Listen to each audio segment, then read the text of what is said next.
Unidentified people arrived with a bulldozer and started flattening the Jack and Jill supermarket. The squad claimed it had obtained a court order to destroy the building. Some of the walls were brought down, with looters seizing the moment to pick anything they could lay their hands on. From wheat flour to plastic basins, and even old iron sheets were carried away. Kuna notice yoyote ambaye tumeambiwa tutoke, tuko nayo. Police officers arrived about half an hour later and engaged the looters, and tear gas came in handy.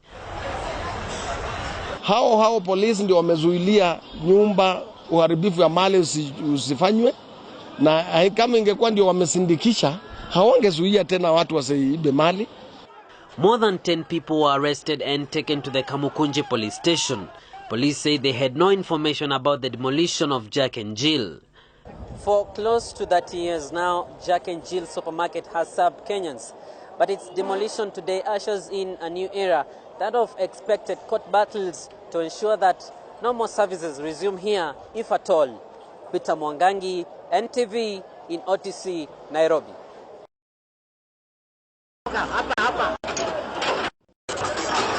Unidentified people came in with a bulldozer and started demolishing Jack and Jill supermarket.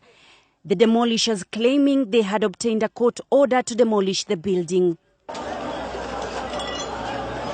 While some of the walls were brought down, looters took advantage and picked anything they could get their hands on.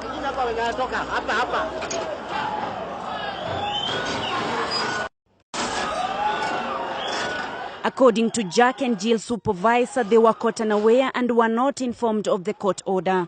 Tukujua ni nini inaendelea, kukaa kidogo tena tractor ikakuja kuchimba chimba, na hatukupatiwa notice yoyote ama order yoyote ya kuonyesha tunafaa kutoka ama kuna demolition inaendelea yoyote.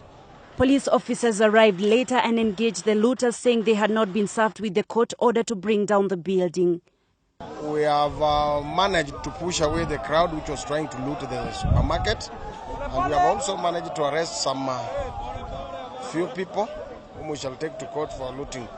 But the cause of this incident we are yet to know, because according to the information we are getting on the ground, it's that the place has been having a very long protracted case which has been going on in court.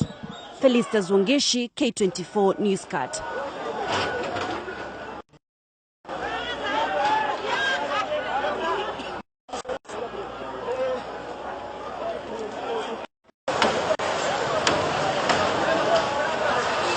The once famous Jack and Jill supermarket is now in ruins.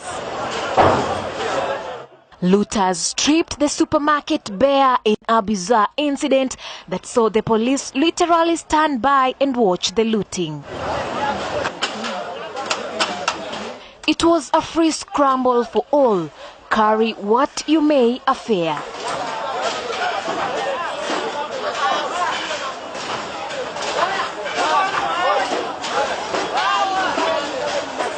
Much of the damage took place overnight when looting mobs descended on the unguarded supermarket, whose side walls were brought down yesterday by a mysterious demolition squad.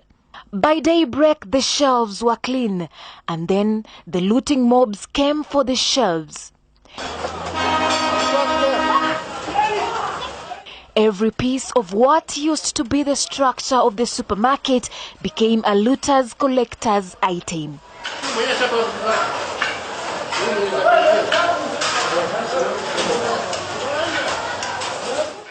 The ceiling board,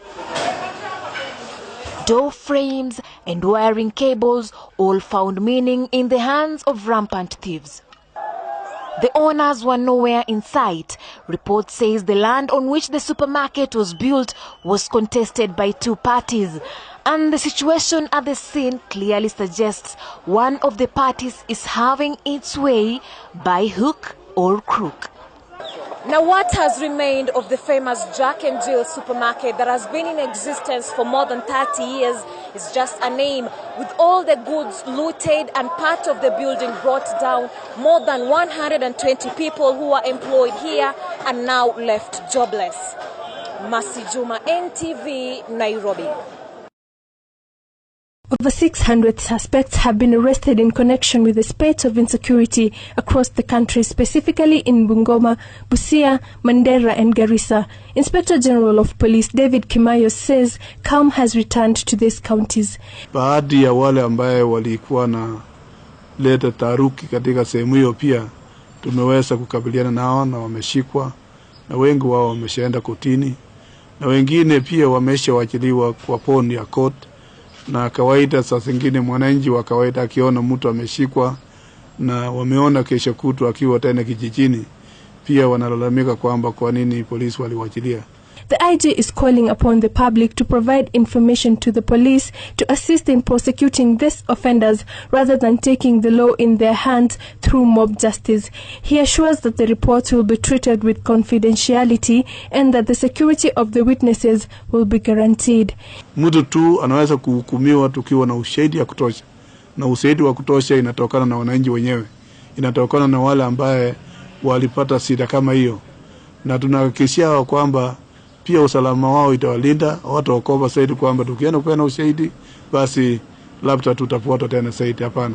He further added that his phone is open to members of the public who have any important information towards curbing insecurity in the country. Like this morning, I've been called that the chill and the supermarket, that this was being check and chill. Some people were looting some properties. So I didn't know where it was calling from, but I sent some officers to go and see what's happening. In the Jack and Jill incident, hundreds of people spent the night outside the premise waiting for a small opportunity to take anything that was left in what was the popular Jack and Jill supermarket. When we came back today in the morning, we were told that they came and overpowered the police at around 3 o'clock a.m. today in the morning, and they took everything that was inside.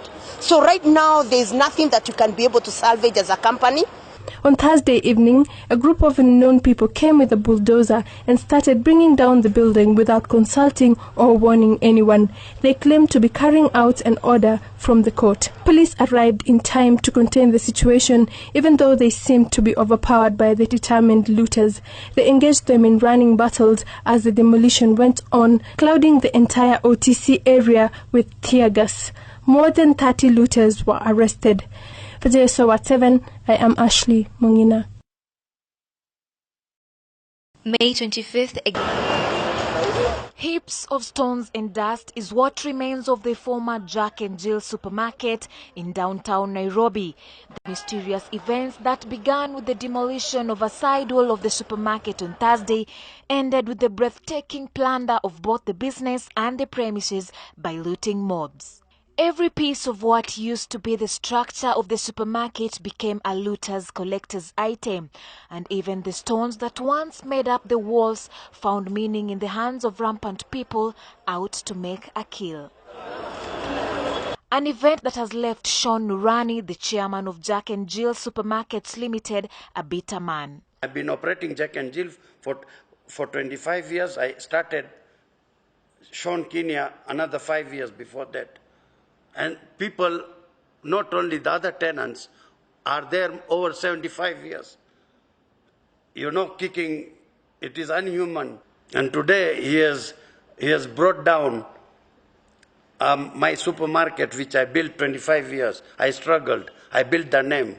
This is all the aftermath of a court tussle that has been going on for more than 5 years between Nurani and his landlord Victor Maina Ngunjiri. Ngunjiri wanted Nurani to vacate the premises so that he could do renovations. Acting Chief Magistrate told us to vacate in 7 days from 21st May 2013. But Nurani says the 7 days were not enough for him to move out. I had 100 million shillings of goods. The supermarket was running, and it was impossible for me to vacate in that 7 days. In the meantime, I rushed to the appeal court, where I was granted a temporary order. But even with the court order, the supermarket was bulldozed to the ground, with the police making half-hearted moves to stop the looting. And now, what remains of the famous Jack and Jill supermarket, named after the British children's comic Jack and Jill, which was amongst Nurani's favorite cartoons, is just a name. It has taken only 3 days to bring down a name and an empire that Sean Nurani took 25 years to build. And now this rubble is what remains of a building that has been a landmark in Nairobi for more than 30 years. Mercy Juma, NTV, Nairobi.